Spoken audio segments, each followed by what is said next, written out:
Hi, I'm Marlene Burkhardt and I owe you a video. And I went to a class this morning that I taught diversity. And I think I did a really good job. Gosh, I wish you could have been there.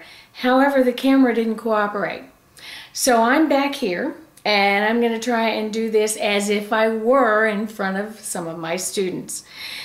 What we talked about this morning in diversity had to do with body posture, nonverbal communications, and those kinds of things that can make a big difference in how you see your client, whether you understand your client, and whether you can maintain and manage that rapport between the two of you or three of you. When I first got into real estate, I was the only one who had a college degree, and so they said, let's put her into relocation. And I said, sure, I can do relocation. What is it? So if there's a mistake to be made in relocation and culturally, you're looking at her, I've done it. What I learned along the way, though, had a lot to do with nonverbal skills, understanding what it means when someone lowers their eyes, doesn't look at you, or looks impatient, or they're smiling at you and they're saying yes with their head when they haven't a clue what you mean, right? Because you're saying all this real estate jargon and they just don't know, but they want to be polite. Got that down? No, not to do that.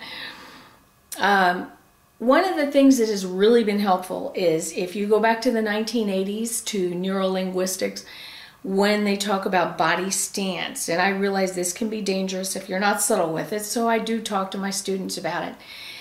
I've had people who have been very argumentative, very upset. I can't get past them. I can't get to base one.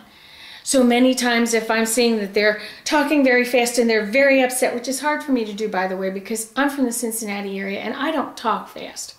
So I have to pretend like I'm from somewhere else, and I try to talk very fast and very loudly and very seriously, and then slowly what I try to do is lower my pitch, lower my volume, open up my body stance, and very often what I'll notice is that that creates comfort. Now, it helps if along the way I'm saying, you're absolutely right, and we're going to get something done about this right now.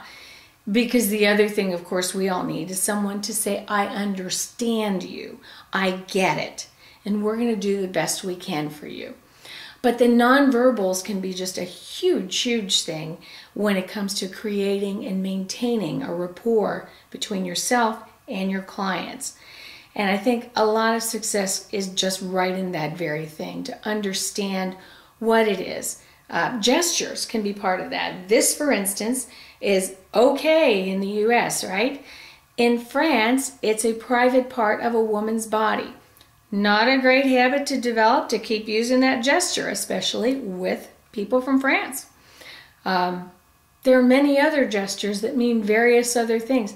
Better not to gesture at all. Now, of course, as you can see, I can't talk without my hands, but I try very hard, depending on what situation I'm in, to maybe nod my head towards something rather than to point and be a little out of line, depending on who I'm speaking with. So the nonverbals can be really, really huge. Another consideration is time. We have a very linear sense of time in the U.S. For instance, if you're a realtor, it's a 5 o'clock appointment. At 5 minutes till 5, you're there with your camera, your notebook, and you're looking busy. 5 o'clock on the dot, you're ringing the doorbell. And the example I like to use is if I'm on a cruise ship, the first people to the dinner table right on time are the Northern Europeans and the USA. We've been trained, that's the thing to do. However, if you're looking at the Latin Americans, they're boogieing on in last and having a great time. Who's right, who's wrong? There's no right or wrong. So the more that I educate myself towards the other, their customs, the reason why they think the way they do, the more I get excited about them and what they think and how they think and why they think, the more success I will have in giving them the best service I can and succeeding in business. Thanks a lot.